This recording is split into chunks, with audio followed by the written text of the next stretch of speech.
Radio on Oak 93.5. Each and every Sunday from 9 a.m. to 11 a.m. where we discuss solutions to black communities local and globally. With Brother Escents Divine, Dr. Kimberly Muktarian, and Brother Ausar, Amen. With special guests every week, you can follow Africans United Know Thyself Black Power Radio on Facebook.com/Oak 93.5. Or you can engage in conversation by calling 919-899-9305. Once again, each and every Sunday from 9 a.m. to 11 a.m. right here on Oak 93.5.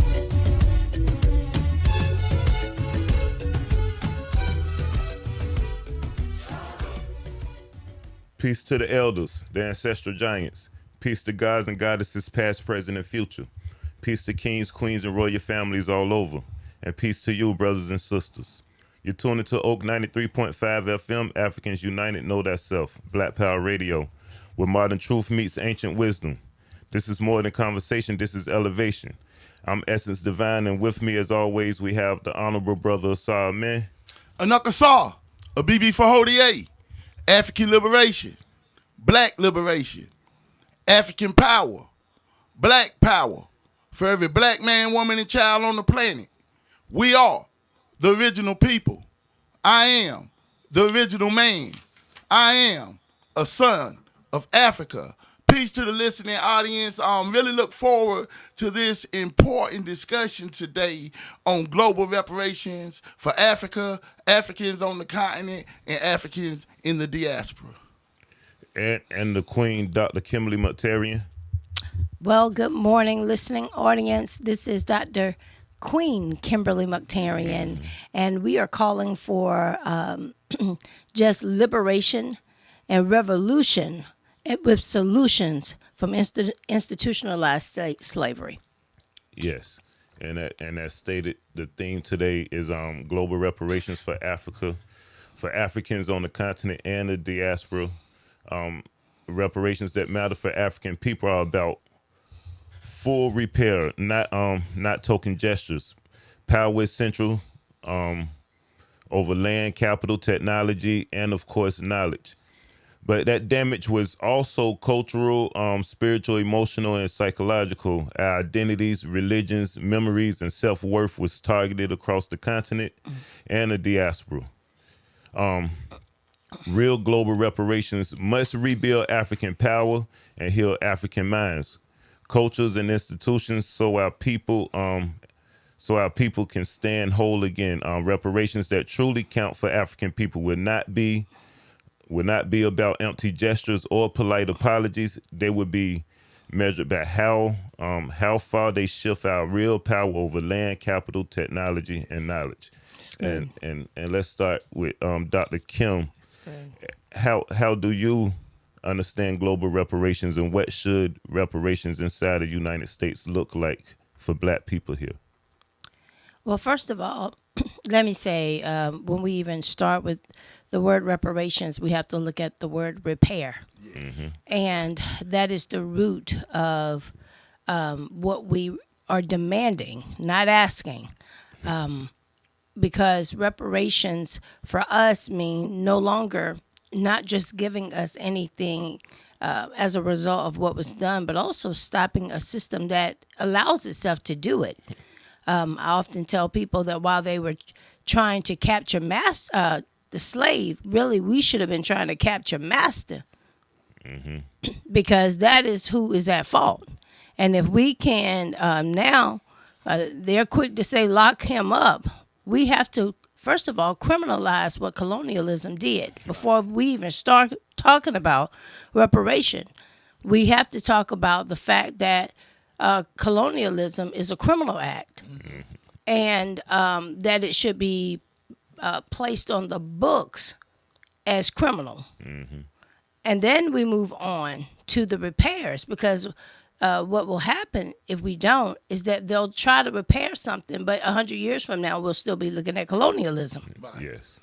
And we would have to shut down the very operations by which the West conducts slavery through colonialism, imperialism, and every other ism and schism that or disease, because it is certainly a disease that will cause any human to enslave another. So and no, that's not legal. That's crazy. A lot of times people try to say, well, that was legal during that time. Slavery was never legal. You can never legalize killing, holding someone hostage or selling their children down the river. And so if we do, you could pay us all the money in the world, but if you still believe you can hold people's children in custody or hold a body in custody to yourself or say that that child or person is the property of, then you are still practicing colonialism. And so I believe, yes, reparations must, not can be, but must be conducted in America and across the African diaspora, and that is worldwide, because the atrocity is worldwide. And it looks like this. It looks like we are no longer asking for power. We are in power. Beautiful. Dr. Claude Anderson said he calls it a game. Yeah. Yes. That they playing. Yeah. And of course you call it a criminal act. I agree. Brother Saul, would you like to add on from your vantage point? Yes. First, I like to say that the way Dr. Kim ended it was perfect about we got power, and I think that that's the key point. Us having power, right?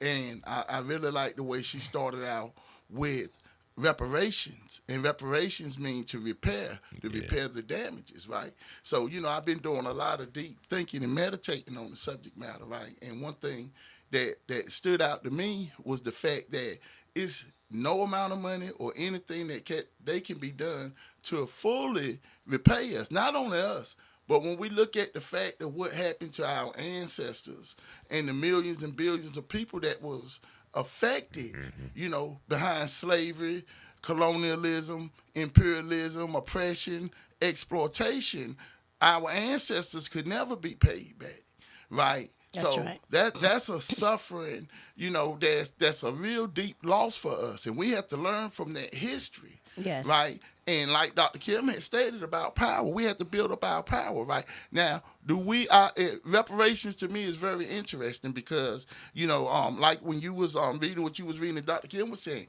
in order for reparations to really be effective for us, to assist us, because reparations is repairing, and the only way we can truly repair ourselves is for us to repair ourselves. Yes.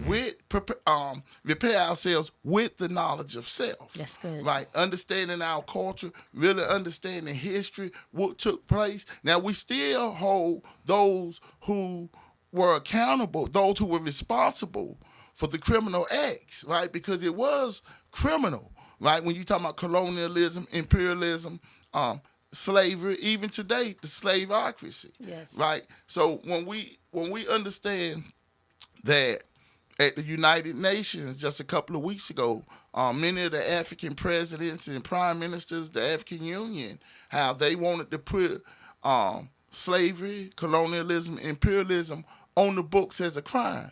And we all know wherever there's a crime, there's a criminal. Yeah. Come on. Right? So these criminals, right, have not been held accountable. That's right. For their actions, because their actions are still being taken place today where it impact us in such a negative way. I'm really happy with the fact that we have a lot of African and black, think tanks and groups out there that's working on reparations, right? But like I had stated, we have to repair ourselves. So while we have many of our brothers and sisters addressing that issue, we continue to build ourselves up with the knowledge of self, cooperative economics, really understanding, studying power, like Dr. Amos Wilson saying, and building the power structure so that when we do receive what's owed to us, even though they can never really repay us, but whatever it is that we're going to get, we use that in a positive way to build our institutions, build our communities up, and build up black power. That's great. Can I also say, one of the main focuses that we have to do is we have to disconnect from that which is wrong. We can't ask the institution to pay us back if we are so willing to be a part of an institution that did us wrong.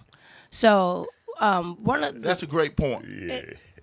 and it's common sense, because why would we continue to connect or even make payments or become a part of? And so here's the mastery of westernized civilization is always to sell you on something that is either wrong or that you already have. Like, we're going to give you freedom. Right. You are not human, and there is nothing in a human that can give you freedom. Right. Mm-hmm.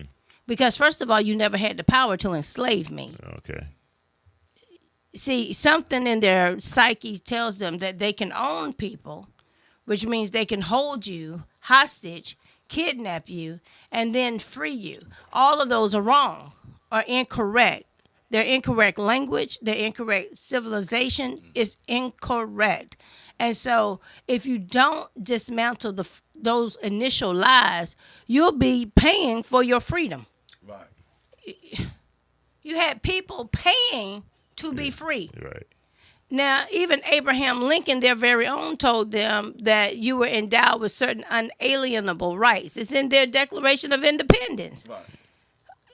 Why do you need a Declaration of Independence from other people? And then you turn around and praise the document like you did something great. Hey, I freed other humans. Right.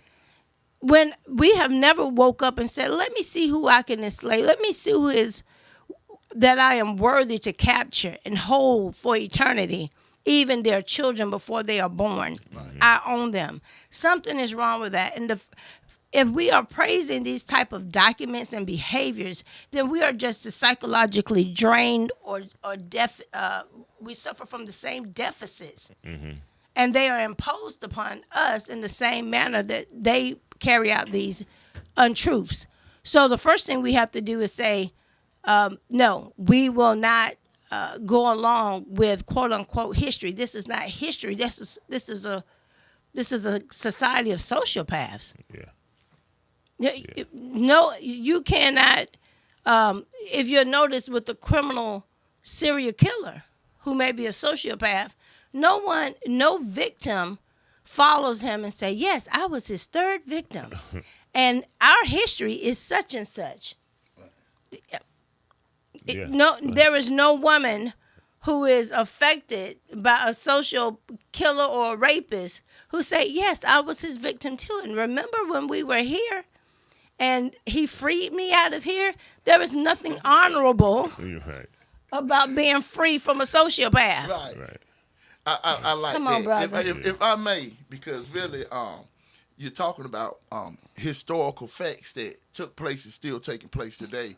And, as I was researching and getting ready for this week, I ran across some data as far as African Americans, basically, who were for reparations, and it was a great percentage. 80% felt like, we deserve and were owed reparations. And this isn't global. This is just the United States. Sure. And so then for the Europeans, right, white people, 80% of them was against reparations. Sure. Right. So Wow. so they don't feel like we deserve it. So basically, in a sense, they're saying that they're supporting the actions of their ancestors. Absolutely. Which means that they take the same position today. And that's why they're against reparations, right? So that's why I think that, it's so important for us to understand that, we do have to, basically push for. And like I say, we do have groups out there that's pushing for.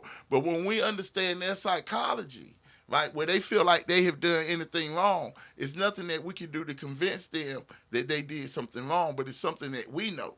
And that's why history teaches us, for us to prepare ourselves with the knowledge of self in dealing with this enemy, and never believe and trust in the white man and his law, regardless of what they put on paper, because if they put it on paper, they can take it off paper. Right. And when you're talking about law, you're talking about enforcement. Who is enforcing the law? That's right. And a lot of times they're not going to enforce the law against themselves, right? That's so, right. Reparations, it is due to us, but I want us to have a higher consciousness when dealing with it, right? And not let it be used as a tool or as a carrot dangling in our face, but to address it in a way where we're going to be able to get results while we're continuing to build ourselves Absolutely. within our communities, making sure that we give our children, the right knowledge as far as dealing with history. Because once we really start to understand history, like Dr. Kim said, slavery was never legal. You can never make something like that legal. You can never take a child of the creator and make them a slave and think that that's okay. And then use religion Come on. to back the injustice that you do against a whole people, right? So these are things that we really have to take a critical look at, right? Because that's another damage that has been taken from us, that inflicted upon us, right? When you understand how they use religion, right, Absolutely. to enslave us and enslave, our minds in oppression. I'm not just talking about Christianity, I'm talking about Islam as well. Absolutely. Right. So these things we really have to pay close attention to, right? And we have to continue to build our case, study, understand that we have the power in Africa. So we really talking about reparations, right? The greatest reparation to me could be us reclaiming Africa, its resources, its minerals, its government, not only for Africa on the continent, but the diaspora, right? Which is basically they consider the sixth region, right? So we connect in the diaspora and we connect with our brothers and sisters and we take our power in Africa. Because if we receive reparations and they still in Africa exploiting and stealing the minerals and killing our people, what good is it? What good is it if the oppression isn't stopped? That's why we got to work on it simultaneously, right? That's right. And we got to crush and stomp out white supremacy and white power with black power, right? And then that way, when we do, recapture Africa and control Africa, its government, its resources, its minerals, right? We won't need reparations because everything we'll need is right there. When you look at reparations and when you look at the forced labor of our ancestors here in the United States, we can't even come up with a number to how much is owed just for that in itself, along with the mental health issues and abuses that we had to suffer, the raping of our women, men, boys, girls, and separation of families. You can't repay for those type of atrocities, right? So when you look at Africa and think about this deeply, and all the gold and diamonds and minerals and cobalt and coltan and uranium that's been extracted and stolen. Come on. It's in the zillions and zillions of dollars. It is. It is. Come It's on. very profitable Right. for them to oppress and exploit us, right? So if you're talking about true reparations, it goes beyond $100 zillion easily. It's true. And counting. It's true. Right. And that ain't even talking about the emotional damages, physical damages, psychological damages, which you can't put a price on. Right. So when we're talking about reparations and repairing the damages, we understand they have a responsibility, but they can't do but so much. And we have a responsibility as well to repair ourselves, to avenge for everything that took place and happened to our ancestors. Yeah, you hinting right at something That I want to was ask, fire. right? That's right. fire. Because I heard a common theme, like they kind of legalized, they think, or they said that their slavery was legal. So just play devil's advocate just a little bit to ask you. So what if they don't feel that we're owed, anything, like, you understand where I'm at with that? Let me, I can't get away from it. You were both of you all are sliding all over the ice floor with this issue. Let me say this to Brother Kevin, who brilliantly displayed the position of where we are and what we should be doing. But a step further, we are still enslaved. Mm-hmm. Why? Because you've never paid us back monetarily. Mm-hmm. See, most people think slavery was about the physical bondage, but it's also what you did not do when you when you prevented us from being the actual humans we should have been, and the amount of money that would have been owed had you allowed us to be on our own. See, a lot of times we're looking at slavery from the aspect of master keeping the body and master making money off of the quote unquote labor. but you also owe us for what we would have been. Yeah, That's deep. dope. Yeah, that's deep. Now, here's the other issue. In any other economic system, even in the bank, even in your regular bills, if you do not pay on time, you usually get an interest fee. Yeah. So as long as they don't pay us, we still interest is piling up. interest is compounding. Now I don't understand how we understand interest when it comes to other things, but America not only owes us, it owes us compounded interest.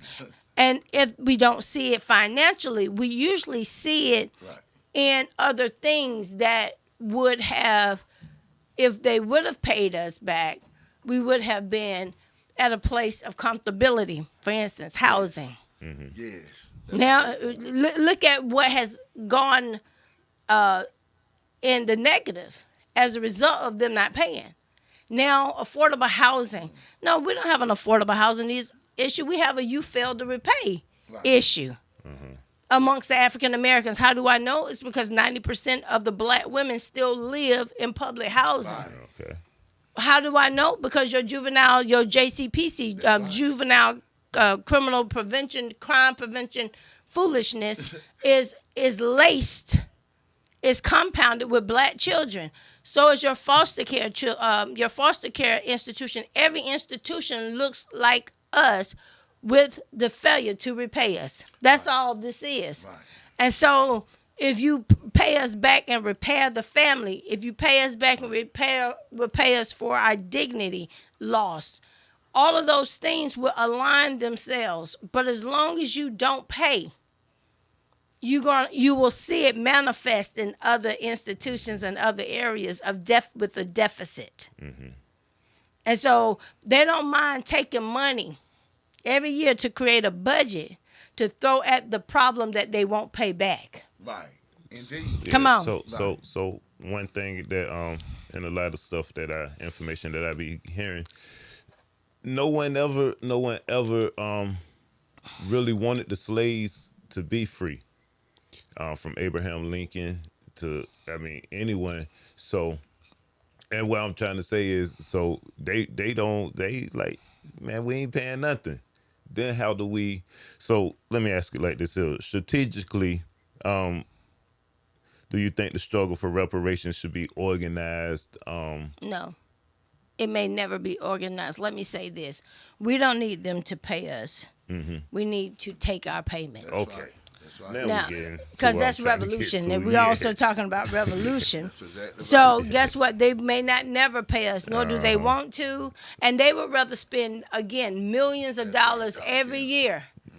They would rather give black people grants and fund the 501c3s and regulate that. Master's still regulating how you going. But you better they're going to pay you to fix your people, but you better not imply that they were the problem from the beginning. And so that is why we're going to grant you, almost like they're saying we're going to give you a charter. This is what African Americans need to do. They first of all have to take back their power, because they're not going to give you any power. Right. If we look at our brother, who Brother Kevin says it so well, Ibrahim Troy, he said, we're going to take back. He didn't ask them to give them anything. He said, we're going to take back our resources. They will be for us, and we are kicking you out. Right. Now, that is totally different from what is played in our head, because most African Americans are trying to become included. They're fighting to be included with the enemy. That's why they have DEI, as if they were not diverse when they came. Now America has sold them equity. Excuse me. You can't steal and give at the same time. It's impossible. Right. And as much as you steal, why would I want to be included with you in the first place? Okay. So again, let's go back to talk about what it is that America owe us. They don't owe us DEI. Yeah. Because nobody is fighting to be included with us. We're the only ones who are fighting to be included with. Mooresville is not saying, please bring a bunch of black people here. certain areas are not begging for African Americans to be a part of their world. Right. Again, if so, it's only to extract what we have. And remind you, in America, we don't have much. Mm-hmm. It is time for Black African Americans on this patch of land to remove themselves from a system that does not respect them. Now, and I'm only going by their motto. They will even tell you no taxation without The representation. If you don't represent me, I cannot pay you. You cannot tax me. Right. Why do we insist on paying a system that kills us and get away with it? And targets our youth. Target the youth, target our black men. Right. All the black men go to prison. All the black women stay poor in certain areas, and then give us a song, pay us millions of dollars to glorify the separation, to glorify that this man have 5 baby mamas and nobody's getting married anymore. Nobody can stay together. And so then our children find themselves at all of our 5 alternative schools because they can barely get through regular school. Yeah. So we see the dynamics of the economic depression based off of no repair. Yeah. But we insist on hoping that their system will repair us. We have to stop being delusional. Okay. Take our humanity back and our dignity. Take our ball and go home. Yeah. And just you mentioned some songs.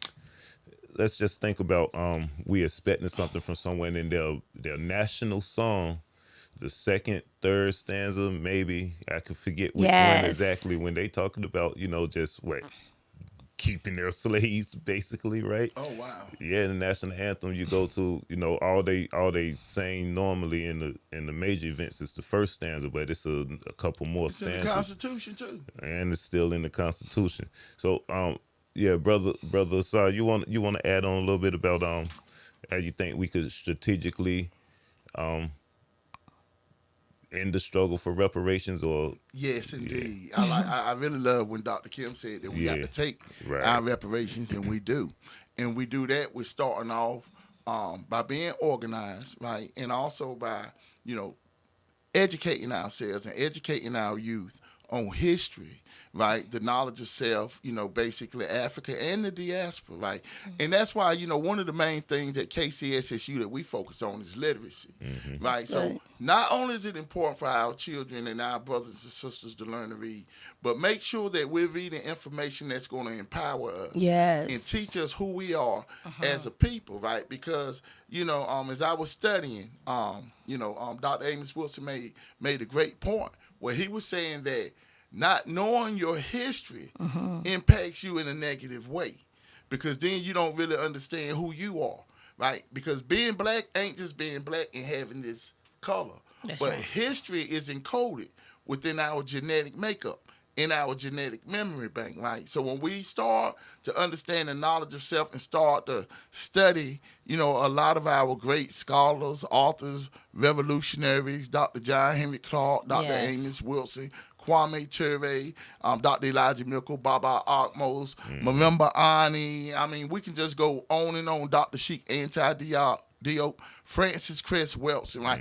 All of these brothers and sisters who put it in writing, right? See, it's a reason why they did not want us to learn how to read. Come on and teach on it then, brother. Because when we read, we're taking in information and it's shaping our consciousness, right? That's right. And consciousness is power, and knowledge is power, right? But knowledge and consciousness in itself, even being organized, is not going to guarantee us our liberation, right? But those are steps that we have to go through, right, to build ourselves up. We have to study on all levels. We have to study military warfare. We got to study political science. We have to teach our children all of these subject matters so that we can build up our power base, right? Because if we have everything we need in Africa and the diaspora, and we do have everything we need, but we don't have unity nor the consciousness. So those are the things that we have to develop as a people. That's right. And it's within our genetic memory bank, right? So we have to build institutions of learning. Yeah. Like what we're doing at KCSSU, about to build a Black Power Cultural Learning Center. Yes, right? I love it. With basically books of all these authors where the children, the parents, the adults, the community can come in, sit down, study, have book clubs, study groups, right? And get out in the community and be active. Community cleanups, community gardens, right? Town hall meetings, just basically sharing knowledge, sharing love, working together, right? Building together, the way our ancestors did in Tulsa, Oklahoma, the way our ancestors did in Wilmington, North Carolina, Durham, North Carolina, Rosewood, what was that? Was that Florida? Florida. Right. Yeah. All of our ancestors, right? Ancient ancestors and recent ancestors have shown us everything that we can do, right? But we have an enemy who wants to destroy everything that we do. So we have to put protection on it, right?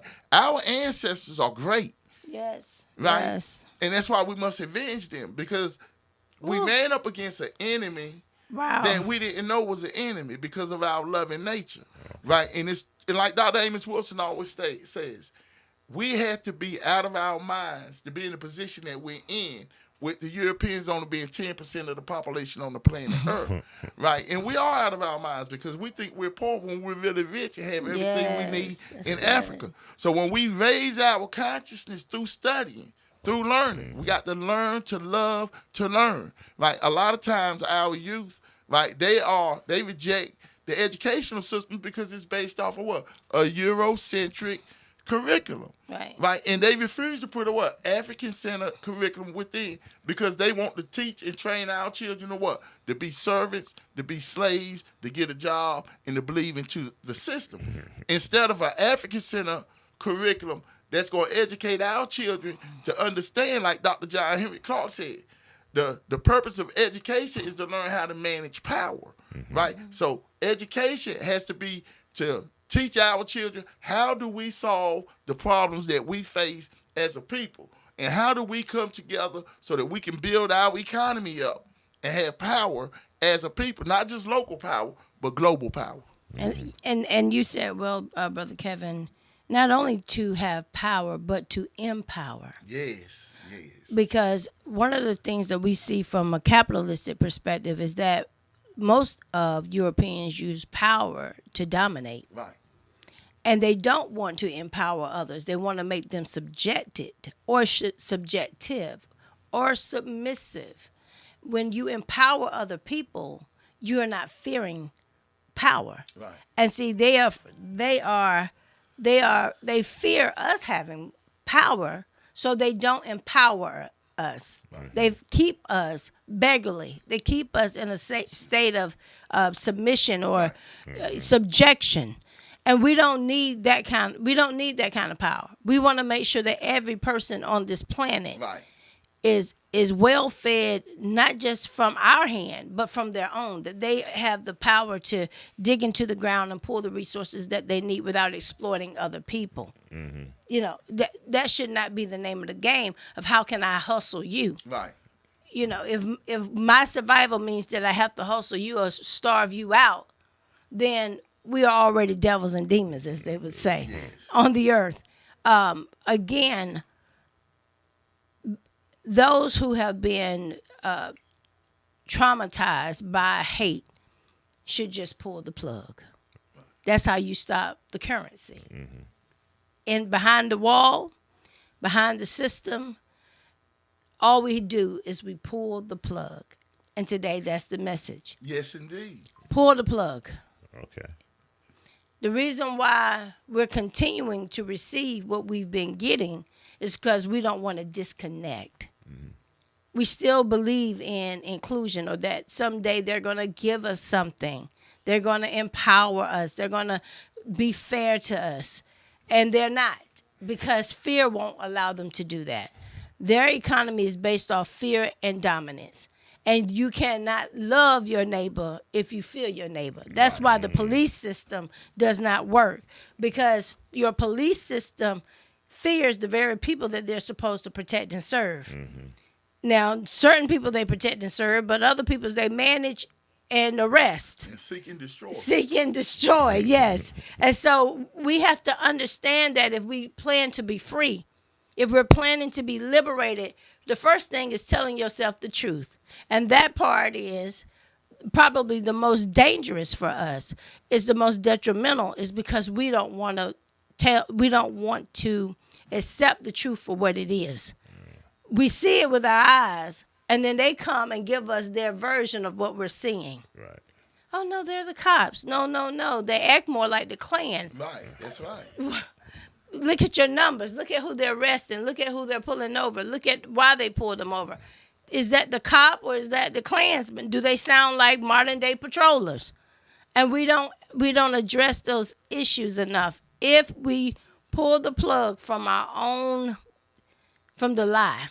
Right, indeed. I hope that makes sense, so that we can start repair, because you can't repair if you're still hooked up to the abuser. Oh, wow. Right. And one thing I would like to say, right, and that is like I know the president from Ghana, when he was talking about reparations at the United Nations, right, and on other platforms, 'cause I've seen them on quite a few platforms, and that is, right, getting the United Nations to acknowledge colonialism, imperialism, and slavery as a crime. Now, my question is this. Do you think that they don't know that it was a crime? Right. They knew it was a crime when they was committing the crime. Come on, that's real. That's why they use force and violence, That's right? And fear tactics and power, right? We'll wipe out your whole community. Yes. Right? So Domestic terrorism. Yeah, indeed. Right. So they knew exactly what they was doing, right? So my question is this. Why is it that we feel like we have to get them to acknowledge something that they already know? You get what I'm saying? Because we still need to ask permission. We don't need their permission. We don't need their acknowledgement for anything that they done to us, right? They know like we know. You know, we know. They know if they did it to us. Mm-hmm. So how can they not know? How can you enslave somebody here in the United States for 300 and some years? That's a long time. That's true. Right? So how long had our ancestors been waiting to be free? You get what I'm saying? That's right. And never saw the day. How can they ever be repaid? Mm-hmm. And then you look at what's going on the continent, and even in the diaspora, right? With the imperialism, colonization, the enslavement. They don't talk about the enslavement in Africa a lot. The enslavement of Africa, Leopold in Belgium, everything basically that they did. Right. You know, in Belgium it's terrible. You know, just like a lot of them other European nations. Yeah. You know, with the atrocities that they commit. So to go and ask them to let's put it on the books, like that's gonna change something by putting it on the books, right? And stuff. It's giving them more power. Because then, like I say, it's like them dangling a carrot in our face. Wanting them, like, if they acknowledge it, that's going to change the facts or anything of that nature. No. We know what has been done. We have got to acquire true power as African people. In the diaspora and on the continent, we have got to take back control over our lives. That's why right. I love our teachings. I love our teachings, the virtues. I love the first one, control your thoughts, right? Because when we learn to control our thoughts, we're going to have an African center, an African orientation in the way that we think, an African psychology, right? That's dealing with that. We are spirit, right? And we are a liberated people when we're in our higher consciousness. And that's what we have to do, raise our consciousness as a collective whole globally so that we can understand the true fight that we're up against, and that's the white power structure. And once we destroy that, and then reparations, it really won't be no necessity for it. Absolutely. Because we have everything we need in Africa and in the diaspora, and we'll be connected. And we'll be now, like Dr. Kim say, disconnect from a corrupt system. Because a corrupt system is not going to correct itself. It's not going to correct. Dude, brother, come on, brother. Pull the plug. But yeah, and here is the thing. When we self-correct ourselves, it also sends a message to our oppressor that you are no longer in charge of these humans, and you have been wrong. See, as long as we go along with it and stay plugged in, you have some people who actually believe what they did was right. So when you said, do they believe that they were wrong? I know they don't believe that they were wrong, because as soon as George Floyd died, many of them on their own start pulling down their own statues and start trying to clean up their country and their moral look upon. Okay, you know how to clean up when you want to clean up. You know how to sweep this stuff under the rug. You know when you're wrong. I mean, come on. We were calling out Roy Cooper, who is now running for Senate, but he was the governor of North Carolina. Roy Cooper immediately made it mandatory that every law enforcement agency in the state of North Carolina had body cameras. So now he wants to give every police officer a device that allows everyone to see what's going on. Do you not think that he has not been a politician, first an attorney, who he understands criminality, he understands corruption, he's been the governor, he's been, various things. Do we not believe that he would know that body cameras were needed long before George Floyd? Oh, yeah. For you to now issue funding or grants that would allow each individual law enforcement agency to apply, so every last one of your personnel would have body-worn camera. That's a huge statement. That's not a plus for us. That's an insult. Because you waited till one man died to expose everybody. His one death caused, and we should be grateful for that. No, that means what happens is we live under white supremacy and corruption until it's unveiled. Yeah. And then you won't do any repairs until you are caught, which is a criminal system in itself. It is a criminal system in itself. And then you expect our young people to now have a mindset where they are, doing well. And don't get me wrong, we don't use these as excuses. But what are the repercussions of our mental health when you have a system that deliberately functions in white supremacy every day, all day, and only corrects when they're called on the carpet? Yeah, I'll tell you something else about that little body cam thing. They call it, that's a small Band-Aid that they did give, because for one, now if you do see it, or they'll just turn it off when they want to, but if you do see a little footage, they'll still say, hey, so what? like the sister in Chicago, I believe, that just was boiling some water, and the officer shot her dead in the face. That was Sonya Massey. Yeah. And the footage called it all. You seen it all, and they still, what they say, so what? They said, Daryl Williams. They tased him. There were 5 law enforcement officers that were a part of his tasing. All of that was caught on tape. None of the officers went to jail, but he received $975,000. Now, mind you, not only did they not go to jail, but they still work for Raleigh Police Department. So that means that your money doesn't even matter. A lot of times we get caught up in, that's why we know reparations can't be about money. Yeah. Because, heck, if that's what you want, we'll throw you $1 million of your own money that you pay into the taxes. Yeah. But we are going to keep our crooks and our murderers. Because they mean more to us than $1. Yeah, I think Derek Bell is important. The attorney, basically, who came up with critical race theory. Yes. Because how he talked about how, racism is sewn and woven into American society. Right, and into the government and everything. So you can't separate being racist against black people and being American, right? Whether they want to be or not. And once you join the system, you kind of, in a sense, become a racist against your own people because of the policies, the laws, basically a lot of things that we've talked about, like the American Psychological Association.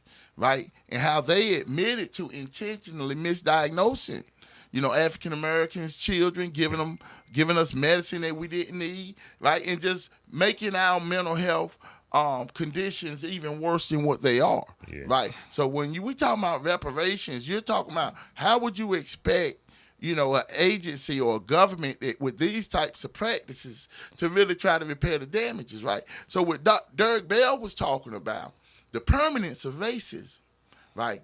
And in this country, and it is, and that's why if you don't crush the white power structure system globally, you're not going to really be able to crush it here in the United States. That's why it has to be a global thing, Yeah. right? That's and right. that's why when like another thing, right, with the African Union, right, that I saw when they was at the United Nations, Okay. they're begging to get on the Security Council because there are 5 permanent members on the Security Council: United States, Great Britain, France, China, and Russia, right? And they the ones who had the power to make most of the big decisions on a global international basis. So Africa, with the 54, 55 countries, are trying to get 2 permanent seats on there, and they're asking, right? But my thing is this: why don't we just form our own? We ain't got to be United Nations. We can call it what we want to call it. We ain't got to copy them, right? If we got 55 countries in Africa, and then we got all these other black countries in the diaspora, right? Why don't we form our own union, right, for international law? Yeah. Because we got to understand how the United Nations got the power that they got. They used to be the League of Nations, but after World War II, they decided, well, look here, we have to rebuild Europe because we now destroyed it and fighting each other. So we're going to go and we're going to continue to target Africa like we've been targeting Africa, to take their resources so that we can repair the damages that we did to ourselves. So here you had the Europeans repairing themselves with reparations through the exploitation of Africa. We need to really look at that. Got to. We really need to look at the United Nations and the role that they play in the oppression and exploitation of Africa and the IMF, instead of trying to join forces with the oppressor. We have to start thinking for ourselves, control your thoughts, control your actions, and build for ourselves. That's good. Yeah, That's good. I want to go into a fact about the African Union real quick, because you brought it up. I want to emphasize a point Dr. Kim said about this insult. It's a blatant insult, because what just came to my attention when Brother Ausar just mentioned the APA apology even came after the George Floyd. Yeah, exactly. Wait a after. minute. So Brother Escents, you and Brother Kevin are on it. I was looking at just now the APA's apology and the date. I'm big on dates. October 29th, 2021. Yes, ma'am. Again, everybody wants to apologize after they got caught, which means they can't self-correct. There's no way the oppressor can change himself. That is why we have to, it's imperative that we form, like you said, Brother Ausar, our own. yes. We pull the plug on making ourselves one with a system that is continuously abusive. And we start liberating humanity as a whole. And we are humanity. You know, we are the origins of humanity. Yes. We are where you will find every manner of experimentation, because our body bears the deepest of all blood life, all form for humanity. You're not going to find it in probably today's human as much as you can go back. And that's why we were always studied as a people. But you don't have to study us by stealing us. Right. Now we can create systems where we willfully allow further research, from a human standpoint, because we represent all humanity and life. And again, who are these systems but white supremacy? When we say APA, we're just saying another form of white supremacy. Right. That's exactly right. Only they deal with psychological issues. And they spin it to their own advantage. That's it. And even I'm looking at their language. They apologize not to black people. They apologize to people of color. Colored people, they start going into Koreans. Right. They didn't apologize to black people. They apologize to colored people. And that is the wrong language, because every culture did not suffer abuse from white supremacy in the same manner either. But go right ahead, sir. Yeah. Well, all right. Yeah, the ECA. which is the Economic Commission for Africa, the UN Economic Commission for Africa, on the 12th of February 2025. I'm sorry, this phone started ringing. At the 46th ordinary session of the African Union Executive Council in Addis Ababa, held under the banner Justice for Africans and People of African Descent Through Reparations. The UN Economic Commission for Africa head Claver Gatete. Did I say his name properly? I think we're gonna go with you on it. Mr. Gatete is a Rwandan politician and diplomat, and he's been serving as the executive secretary of United Nations Economic Commission for Africa since October of 2023. So Gatete laid out how slavery and colonialism stripped Africa of people, wealth, and dignity and locked the continent into unequal financial and trade structures. He highlighted that although Africa holds roughly 30% of the world's mineral reserves and about 65% of the arable land, the continent still only captures a tiny fraction of global trade and manufacturing because of these structural barriers. Dr. Kim, so why is it so critical to those who oppose African liberation to keep the Africa economically dependent and structurally weak? Well, I believe the reason why it is necessary for our adversary to keep Africa at a place of deprivation is because it's a form of control.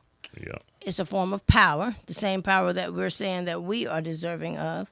And it's also a form of legacy. When your legacy is to invoke fear and need, then you can manipulate the people any way you want to. You can make them believe that water is dry, and rain, and vice versa. So again, it's psychological. It's another psychological game.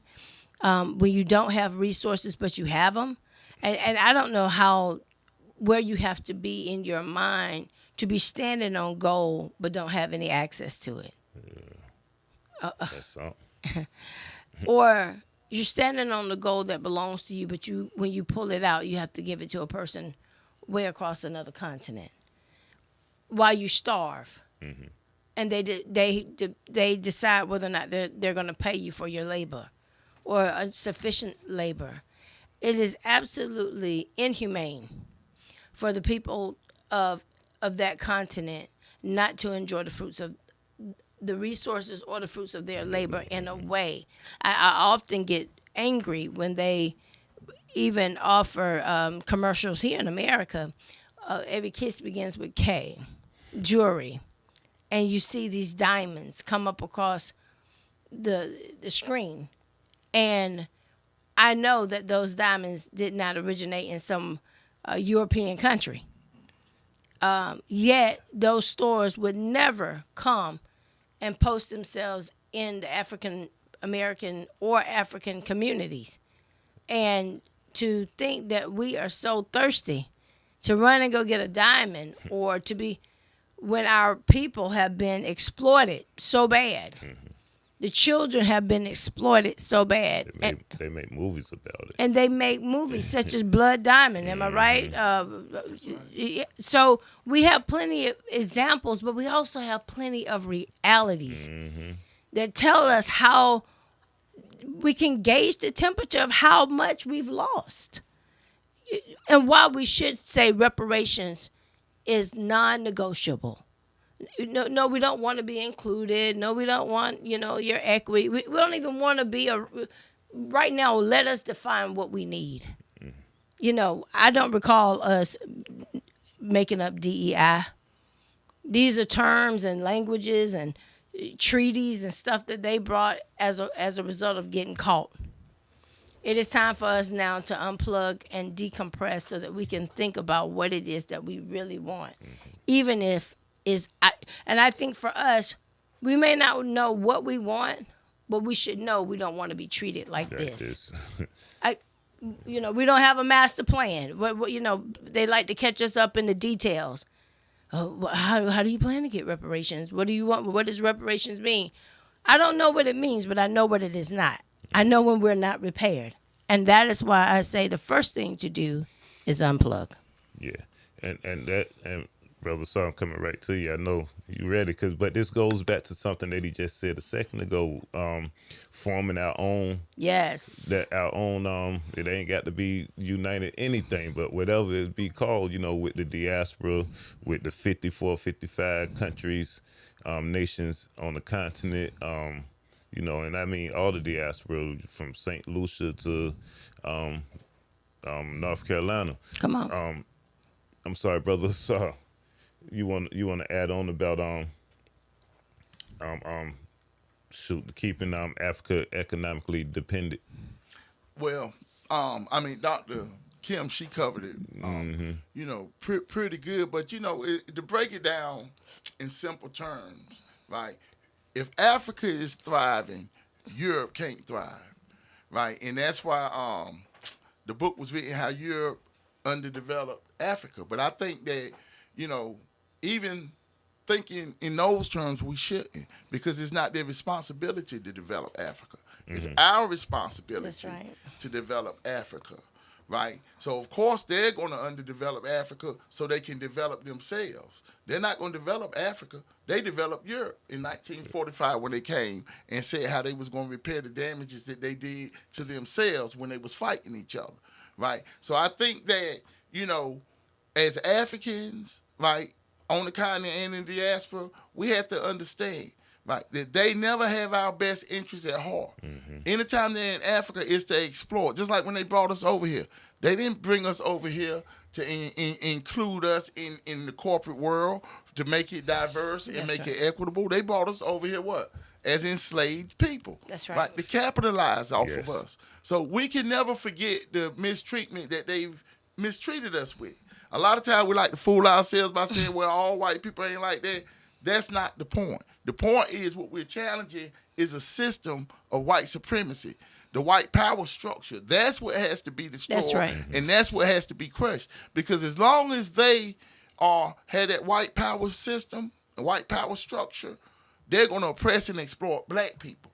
That's why what we have to do is crush the white power system, right? That way we could truly have our liberation, right? Our independence, our freedom, our sovereignty, our control over our minerals, resources, our control over our education, which is number one. That's why, y'all talked about, and you even spoke on Captain Ibrahim Troy yesterday, the president of Burkina Faso, and how he took the power. And that's how we have to do on the whole continent, and how we have to do in the diaspora.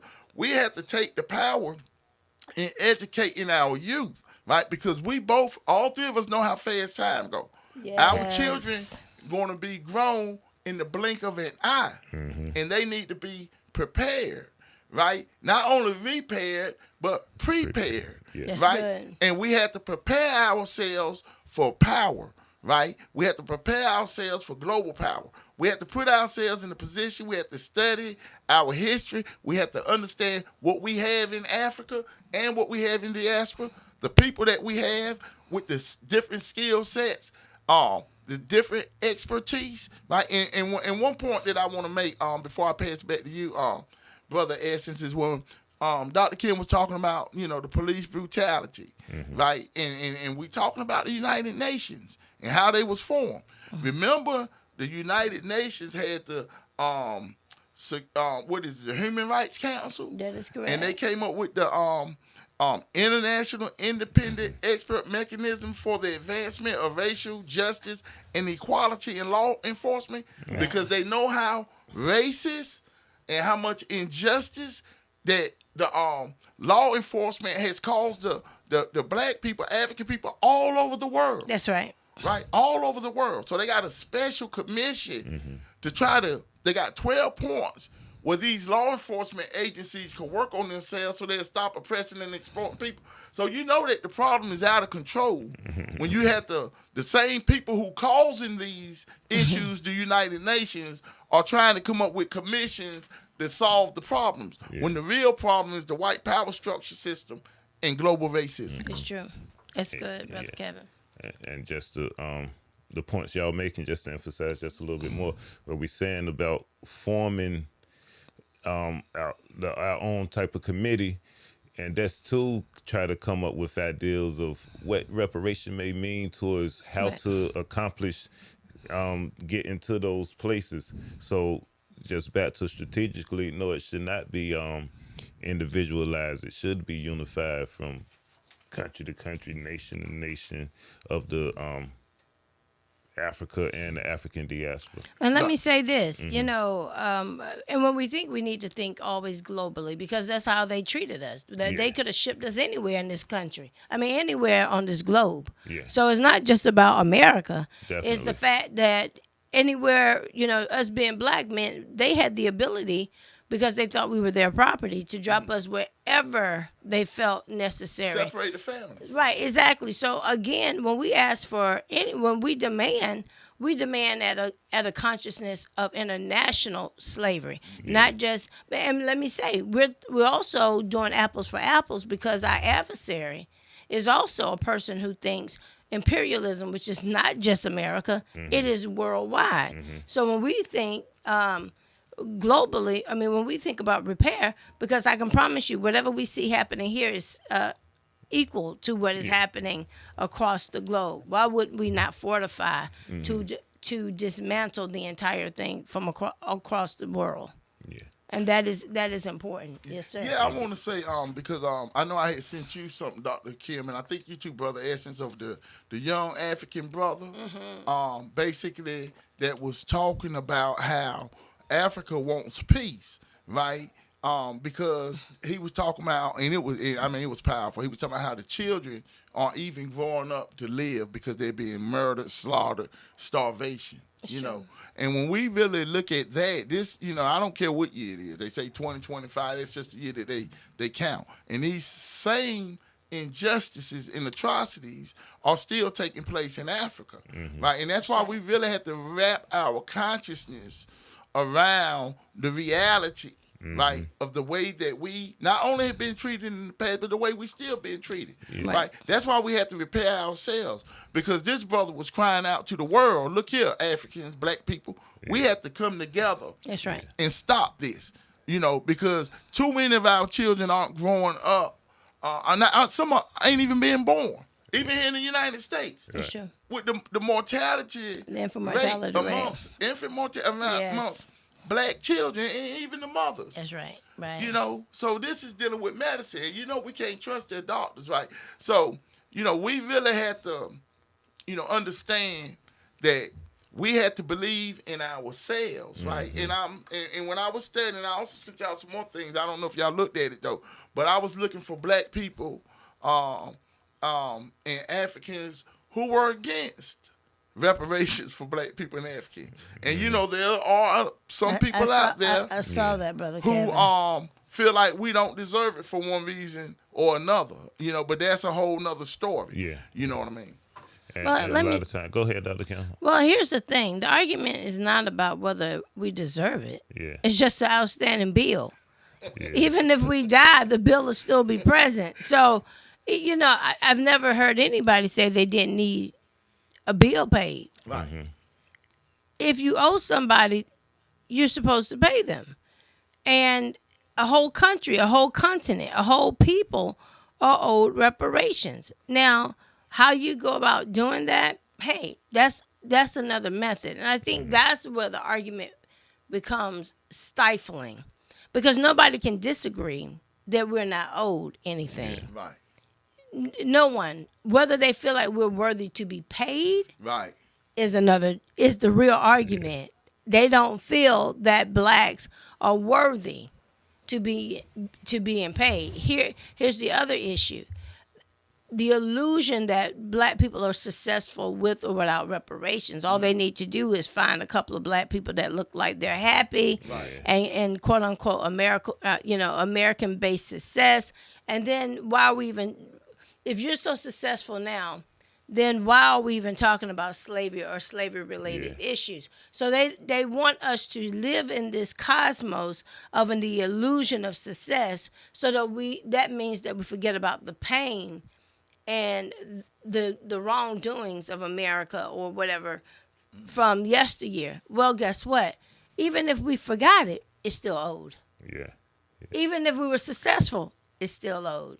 It's on the books. Now, whether you come up with a number, I don't know. Whether you come up with a solution, I don't know. Again, it's owed. Yeah. And they don't want to come up with the mechanism by which they start paying us back. Yeah. Or come up with any, but they're willing to look at the numbers of our children get murdered. They're willing to come up with budgets to keep our men in prison.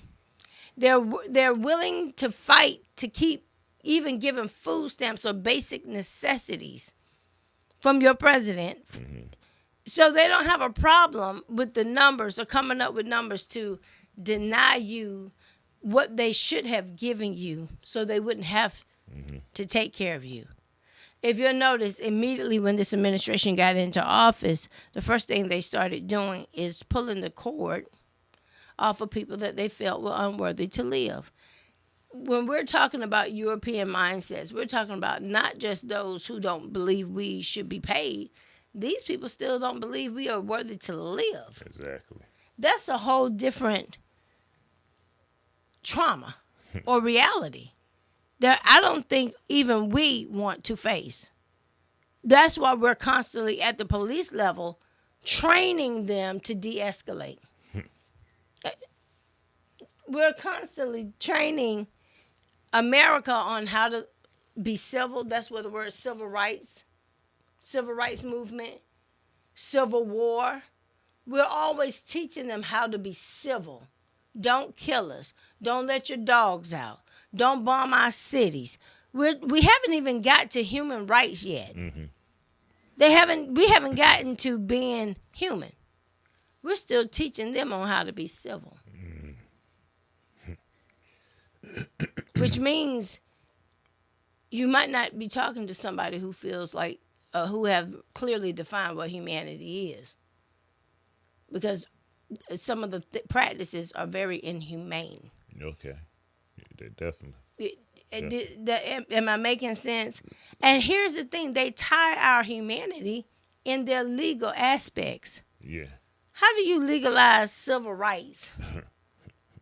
I'm going to be civil. I cannot kill you. I cannot tase you to death. You have to write that for you. I always say laws are for the lawless. But if the tables were turned, I don't see any black officers releasing their dogs or tasers on white people. That ain't the target. Yeah. And here's the thing. It's not in us to do.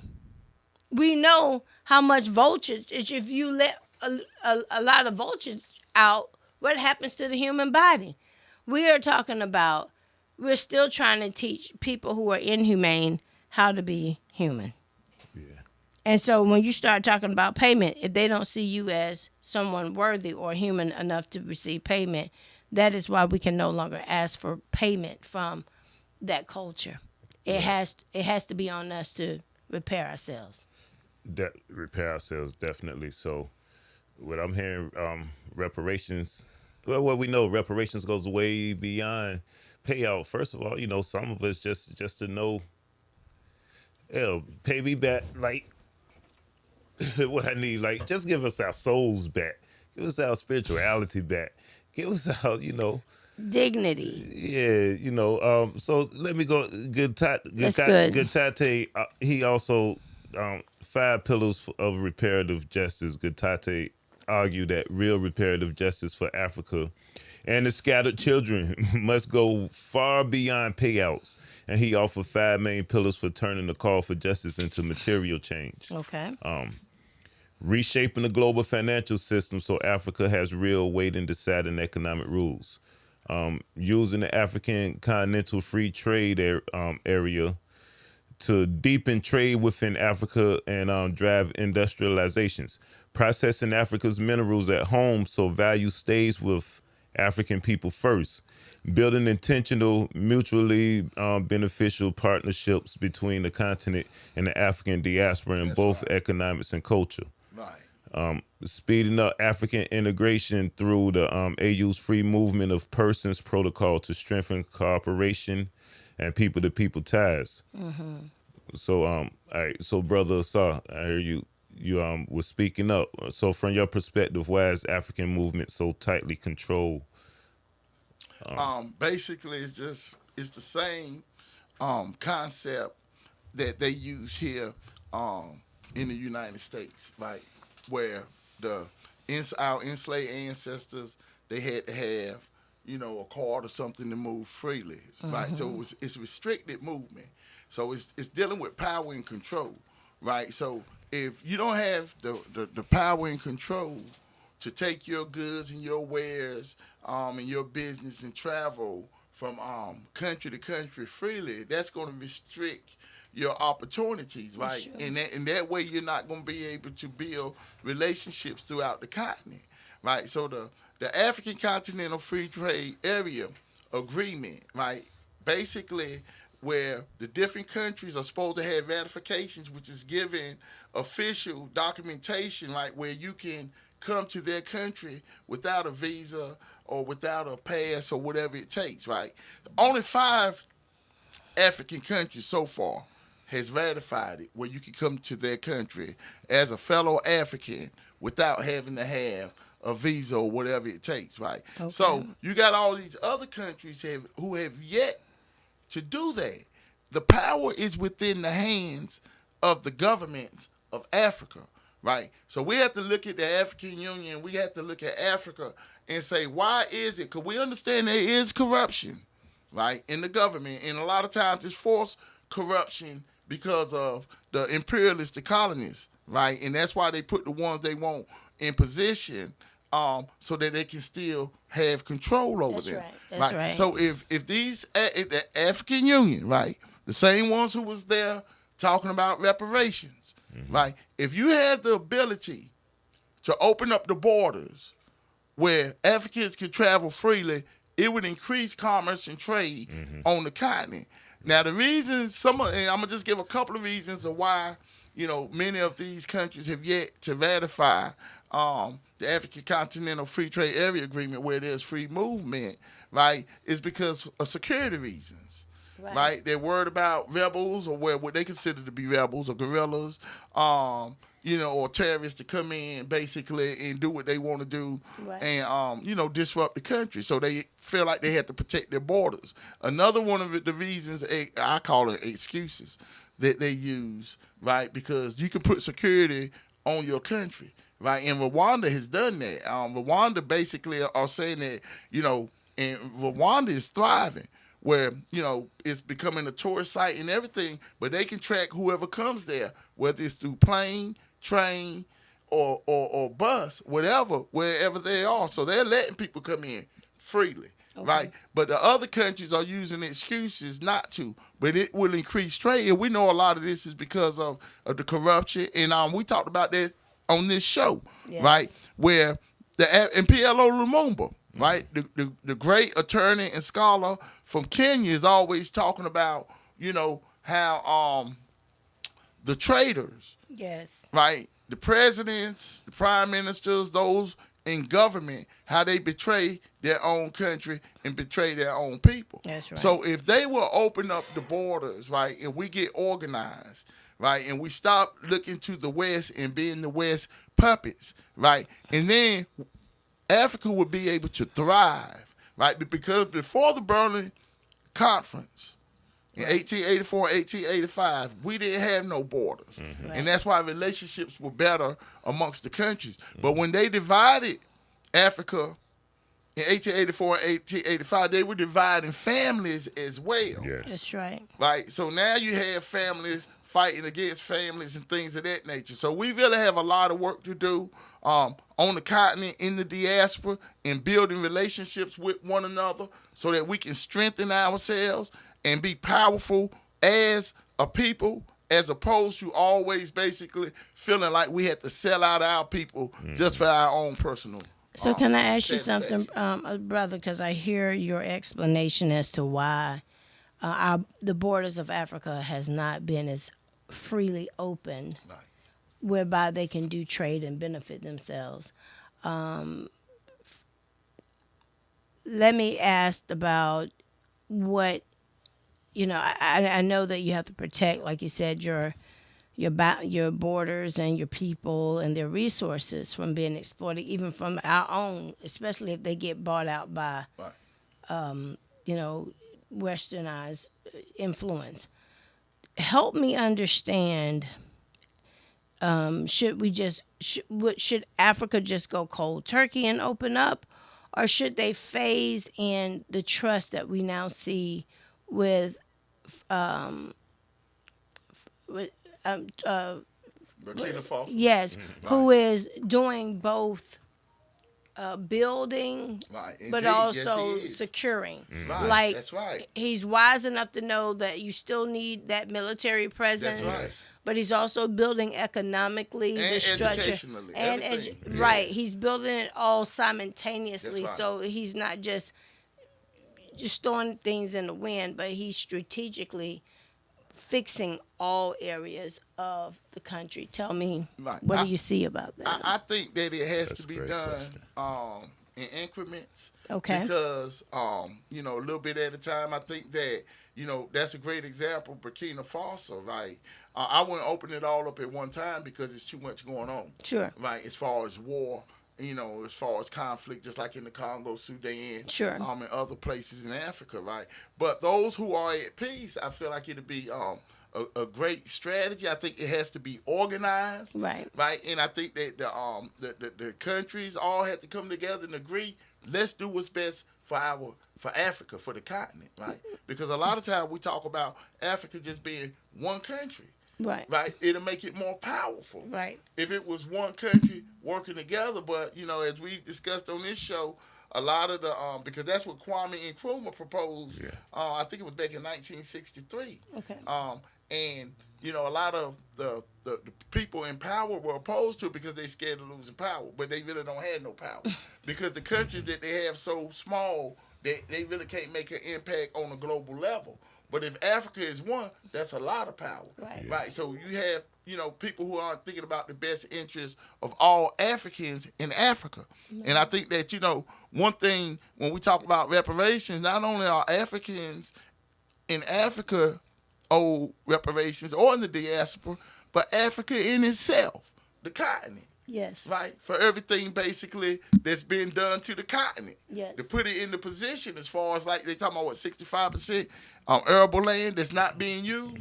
We need to use that land because arable means that you're able to grow things there. Yeah. That's right. So my thing is, what are we doing as a people? Because we Yes. had the intelligence, we had the skills, we have everything to do everything that we need to do. But we still want to lean and depend on those who have oppressed us and exploited us. And that's the mindset that we got to come out of. We can't use the excuse that a lot of, our, and this is in the diaspora, United States as well, politicians are getting older and they need to be phased out.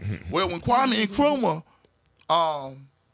was around, some of them weren't even born or were babies, right? Okay. So we have perfect examples through history of leaders that was trying to lead the way and giving us the knowledge necessary to oppose and challenge the adversary, the oppressor.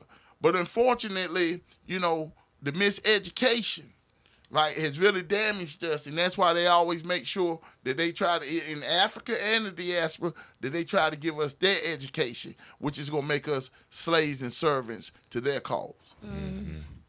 And add on to that, over here in the diaspora, and to mind you, only 3%, if I'm not mistaken, was dropped over in the United States of the Africans that was moving from when they was pulling the slaves on through. But over here in the diaspora, we also need to start strategizing simultaneously, building military, and most importantly, we need to be trying to figure out how to start internationally trading with our brothers and sisters that over there in any of the diaspora countries or the African countries. We need to start figuring out how to connect, start trading, start working together over there. I'm sorry, Dr. Kim, I ain't stumped your point. No, Did I? no, that's Okay. it. That's perfect. And I do agree. I believe that we have to change our mindsets. And I think the huge difference is perception. most blacks here don't think that they are in the same predicament as those in Africa. That's nice. Yeah, so we have this so-called mental convenience to ignore what is going on in Africa, because somehow or another we think our adversary over here is probably not even an adversary. If we just do better and go through their colleges, and there's a steady path. And believe it or not, for many, many years, some of them believe that, because that's why so many of these other African descendants come from all over the world to come here, because they want to be a part of what we so-called, and they despise, honestly, the black man and the black woman for being over here and not taking advantage of what the white people have created. And we see that reciprocated around the world into Africa, because it's so easy to buy us over there. Come on. They want to come That's here. miseducation. That's miseducation. Yeah. And so when we talk about pulling the plug, we first of all, like I love to hear you all talk about knowledge of self.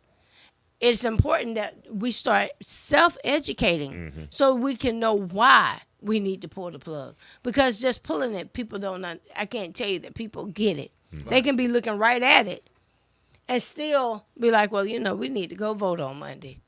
Like they still think somehow or another a Western solution is going to answer liberation, and it does not. It will not. And it will not. Absolutely. That's dealing with the miseducation, right? Because as we continue this, I'm thinking about, okay, the way we're educated in school, we're not educated to understand what's going to be beneficial for us as a people. That's right? correct. Because we are trying to do what? We are taught to assimilate, integrate, and accommodate. Yes. Right? Yes. I love that. We are taught to be a part of a corrupt system and not even acknowledge that it's corrupt. Just to survive. So we're going to show our unity with this country every Sunday when the football game come on. Yes. We're going to pull for our teams. Like those things that make us feel like we're a part of something that we're not a part of. Because you'll go to a football game and you'll high five, the guy sitting right next to you might be a white person, biggest races in the world. But you're coming together, right, for a sport. Like all that's right there is miseducation. It's a distraction. It's a strategy, right, to get us locked into things that really aren't important and keep our focus off of the important issues. That's right. And the important documents, like Henry Berry in 1832, when he basically had the House of Delegates in Virginia, right, and this was at the Nat Turner in 1831, and they slaughtered them white people, right, the Europeans. Right. And he said that we cannot let light enter into the minds of black people. Yeah. Right? He said we're close. He said if we keep this up, they'll be like the beast of the field, and then we will be safe. Because they were scared because of what Nat Turner did. Yeah. So that's why we got to understand, they never want light to enter into our minds. They never want us to have knowledge. It's true. That's why they never wanted us to be able to read. But we weren't supposed to be able to read what they was writing. That's right. Yeah. Because it wasn't our language. Remember, we had the metanetta. We are the original writers on this planet, right? The papyrus, right, which we took from the rivers and the lakes and made paper.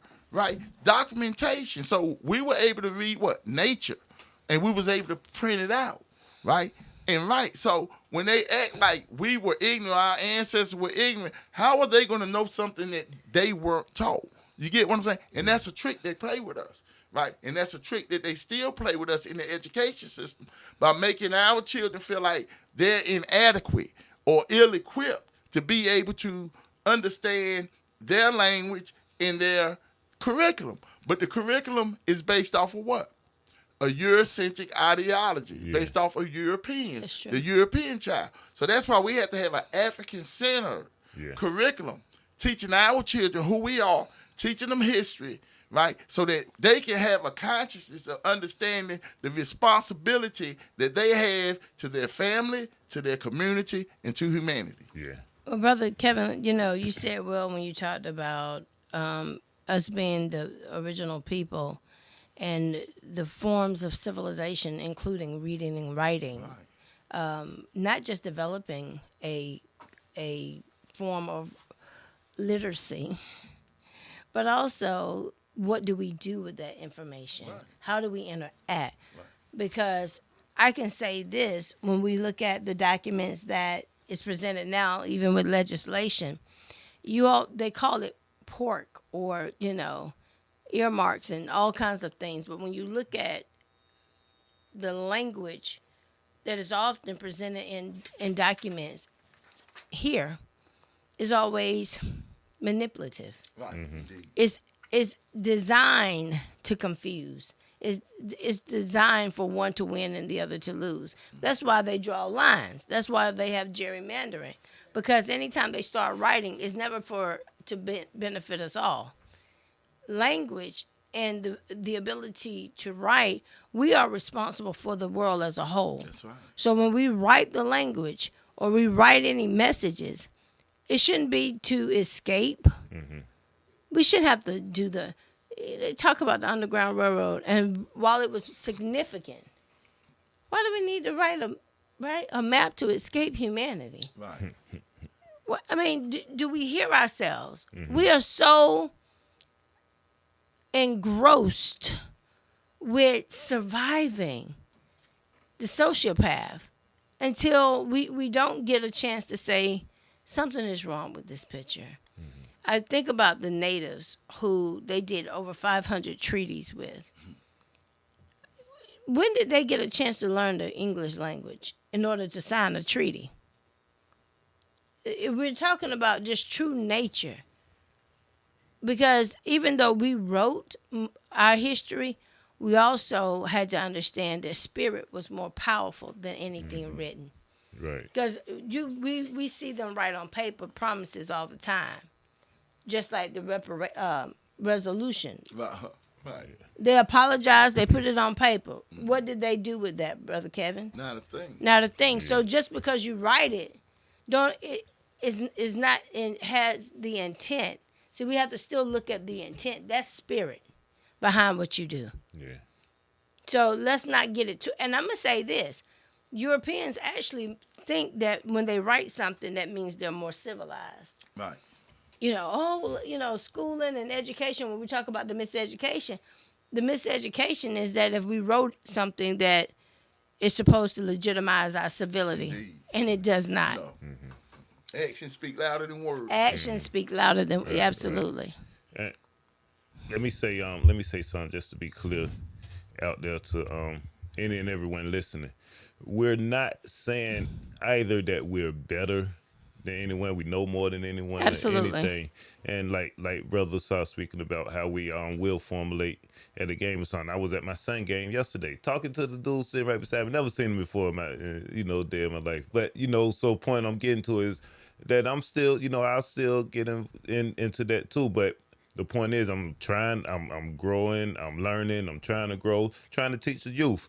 What I'm getting at is iron sharpen iron, steel sharpen steel, however they said, unification, coming together,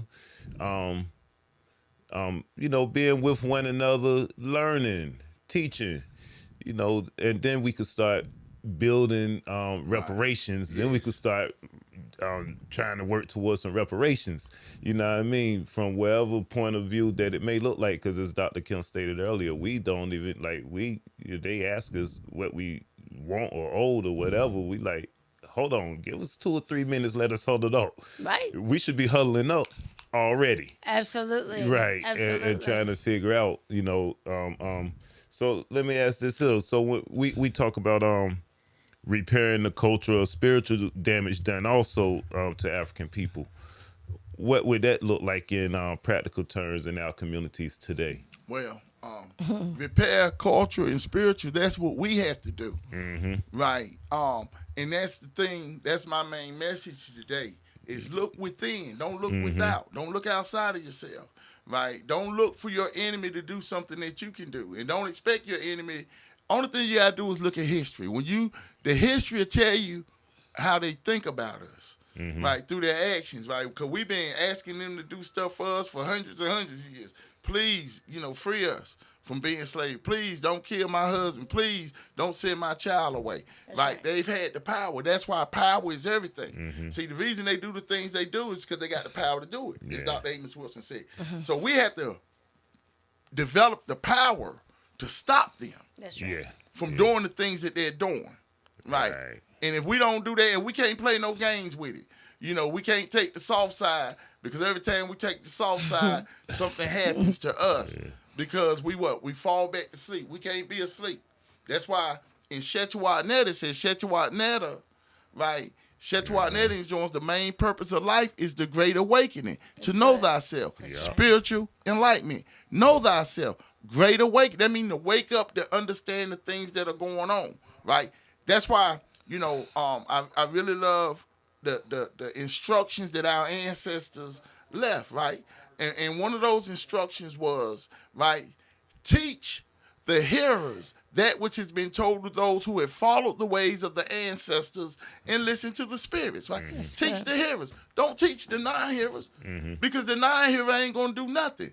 The hearer hears what is said and acts on what is said. That's good. So the instructions have got to be clear, and the instructions have got to be based off of Maya, truth, justice, and righteousness, right? So that's why we have to get the youth while they're young, and get the ears of the youth in the ears of our brothers, and sisters, right? We know the people who we come in contact with, right? We know when we're talking to them. We know those who are taking in the message, listening, right? Because nothing is better than what? Listening and hearing, because it creates goodwill. So when you're getting good instructions and you're listening, you're going to feel that when you're talking to a brother and a sister.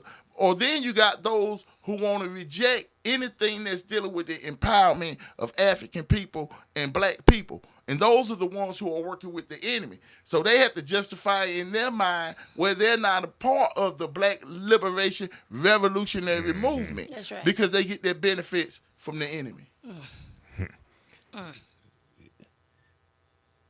Dr. Kelly, you want to add on? Oh, listen, Brother Kevin laid that down pretty raw. And let me say, in combination with what has been said, is that we're not here to dominate anybody. That's right, Dr. Kim. We are responsible for the global composite of creation and everything because not only does evil and wickedness take a toll on human nature, it takes a toll on creation as a whole. Yep. You keep exploiting or raping the land, and it don't grow back the same way. It takes time. Everything needs time to heal. It's like a womb. Mother Earth, it needs time. You open it up, you don't keep mining it. At some point, you gotta let things come back together. And if you make your money out of everybody being apart, then you're not civilized. Right. And I believe those are the conversations that we have to say. And we don't owe anybody an explanation. We just need to make sure that we understand why it is that we disconnect. And surely others will too. As a matter of fact, the global responsibility would demand reparations. Even where we can't get it, if we do the right thing by cutting it off, others will follow suit. And that is exactly what we see when we see the brother, Mr. Torre, in Africa. Yeah. When he started unplugging, saying we are no longer going to be connected. We have made the decision that you're not going to keep raping and stealing and taking the resources. So even if you don't willingly repair us, we're at least going to take initiative to repair ourselves and stop the abuse. And that is what African Americans in this country must do. We must unplug and disconnect. Unplug. I can't say it enough. I think it's fair to say also, right, this point I like to make is it's different on the continent because that's our land. Okay. Right? Even though the world belongs to us and the world belongs to all, Africa is our motherland, is our homeland. So when you got a brother like President Abraham Troy, they're saying, no more, no longer. Like, can you imagine what that does for the people Yes. in Burkina Faso? Yes. To have a champion Yes. president and to have a champion military that's Yes. going to protect them, where they're going to take out the French curriculum and put in the African curriculum the way Thomas Sankara was doing before he was murdered in 1987. He's the one who basically, the first president came up with Burkina Faso, the land of the upright people. I never forget when I was incarcerated and I was studying, and when I say I want to meet these people, the Right. land of the upright people, That's powerful. standing tall, Right. and that's what the President Abraham Troy is. He's upright. He's for the people. Right. He's making sure that they are basically having farmland, they're getting educated, right? They're getting health care, right? He made it where he's just receiving the same salary he was receiving when he was at the captain in the military, right? So it's all about the people, and that's the type of leadership that we need, right? That's true leadership. Leadership has to be based off of what is that leader doing that's going to benefit the people as opposed to trying to benefit for himself. And that's a form of colonialism where they keep selling you that you got to take care of you and not look at the whole. Right. And so if we own you, that means you have to be solely loyal to us, and you can't be loyal to your people. And so what tends to happen is, even in a sense over in America, where they'll say, okay, we'll do DEI. Well, I could tell you that don't even work for the average black person, because it still teaches that we isolate you from the rest of the. Shout out to Nadia Moretta this morning. Keep fighting, dear. We are with you and behind you. Because these institutions say that if we hire you, your soul, like I think Brother Escents, belongs to us. And you are only going to be as successful as you are loyal to us. And that is a huge disconnect from communities thriving, black communities thriving. We have houses, we have cars, we have hair, nails, and cell phones. We have, rims and gold teeth. I know we got it all, but we don't got each other. And that is what they look for in control, is that we'll let you get all of these things, but we won't let you become one or unified. So even in community, we don't have unity. We have things and we have people all around, but we don't have each other. Yeah, facts. All right, well, real quick, let me flip the strip just a little bit, because I want to go in New Orleans. So in New Orleans, the local Catholic Archdiocese has agreed to pay at least $230 million to hundreds of people sexually abused by the clergy. And after years of and legal struggle and negotiations, so what does this example of a powerful church institution being compelled to pay damages to the people tell us about the larger fight for reparations for African and Black people worldwide? They doing. Yes. The connection here, right? The connection here with the Catholic Church, and the reparations that they're paying for their sexual misconduct, which they always basically do.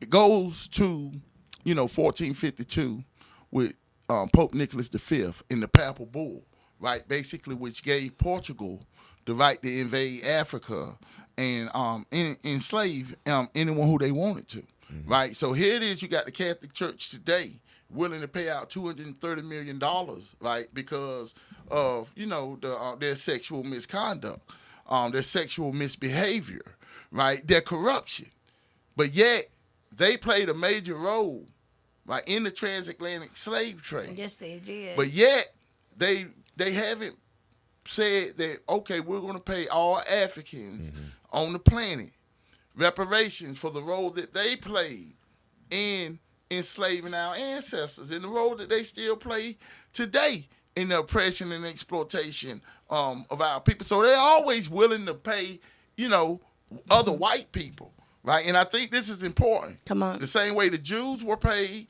reparations, right, to repair the damages, they've been repaired because they thriving.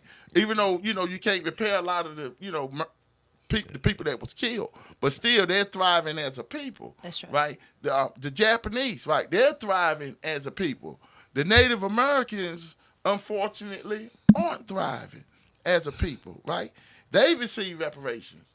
We have yet to receive it. Anything. And we have experienced more atrocities and being harmed by the European more than anyone, right? But they know that we are that power that can crush them. That's why they want to keep their foot on our neck, right? For a number of reasons. For one, we got a whole continent in Africa with a 1.4 billion people. And then we have probably close to 500 billion or more outside of the continent, right? It's probably 2 billion Africans on this planet. Mm-hmm. And they don't want us to have that type of power as a people. So we have to take that power because don't nobody give away power, right?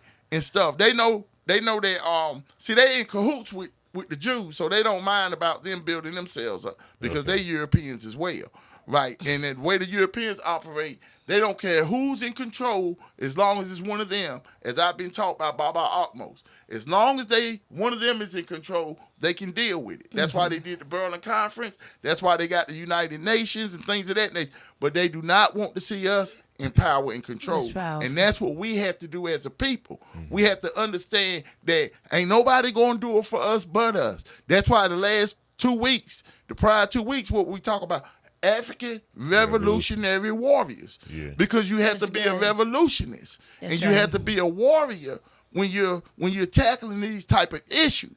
Right? But we like to fall asleep and think everything is funny as a people, with comedy shows and things of that nature, things that keep us distracted. Right. We have to be serious. Right. And that's why when we're building this Black Power Cultural Learning Center, we're going to make sure we get our babies in there. That's right. So that they can read the hundreds and hundreds and hundreds and thousands of books that we're going to have for them to read about their history, who they are, who we are, right? Political science, military strategy, right? Economics. Everything that we need to be able to share with our brothers and sisters, share the knowledge where we can read it for ourselves. We can have book clubs, study groups, get out in the community and do everything that we need to do to unify and to raise our consciousness where we can use our consciousness as power and so that we can do for self and we can create the wealth that's necessary for us on the continent and the diaspora. And as the brother who you was reading about, with the plans, how we connect the diaspora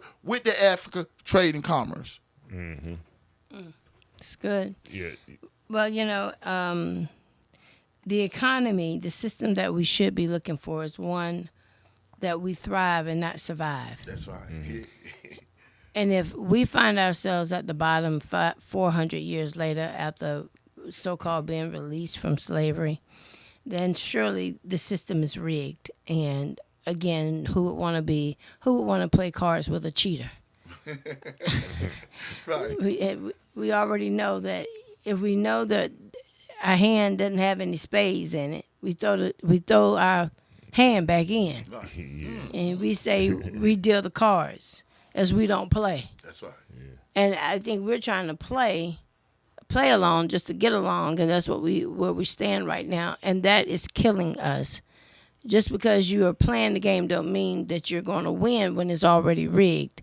We have to be very vigilant. Like Brother Kevin said, we have to raise up our children to, first of all, understand what's right versus wrong, and I think that's one of the... That's number 9. That's number have 9. The ability to know right from wrong. Right. So then you don't play the game. If you know what's right and what's wrong, certain games you don't even get in to play. Or they're not for you. They're dehumanizing. And why would I continue to play a game that I already know that you're not going to win? First of all, that's toiling with your opponent. Mm-hmm. I believe that African Americans here, along with, and what I like about Brother Toure is his visible approach. He's not saying I'm your president. He says I'm your warrior. Mm-hmm. Mm. And he's not saying I want diplomacy. He's saying I'm demanding respect. Right. And we often try to you know, in the middle of war, we have on high heel shoes, or some Stacey Adams. We're not dressed mentally to go to war with our opponent. That's right. And, That's right. And at the end of the day, you can't win if you're not mentally dressed correctly. Right. You can't even look at your opponent correctly. Now, am I calling, specific white people a threat or what have you? What I'm saying is, if whoever's an enemy to my soul, I don't care if he's black, because sometimes they can. I think we had this conversation. Yeah. I don't care what color it is. If you have the wrong mindset, you are dangerous. That's right. That's right. And we have to look at life like that. You know, we can't spare. We can't spare. Yes. Suffer not a wish to live, but that's a whole nother theory. Again, pull the plug. Pull the plug. So, we down to our final 10 seconds now. So we're gonna close out. If y'all got any final thoughts or anything you want to say, African liberation. Dr. Kim, Black liberation.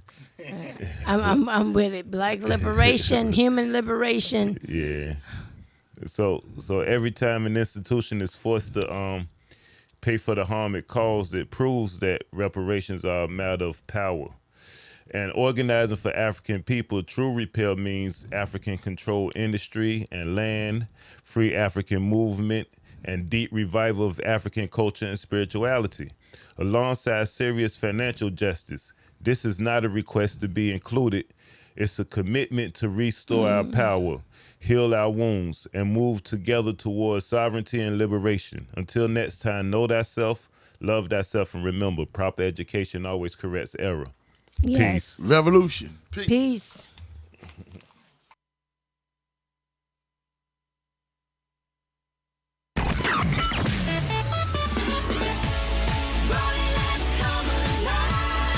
Community Radio, WRLYLP, Raleigh.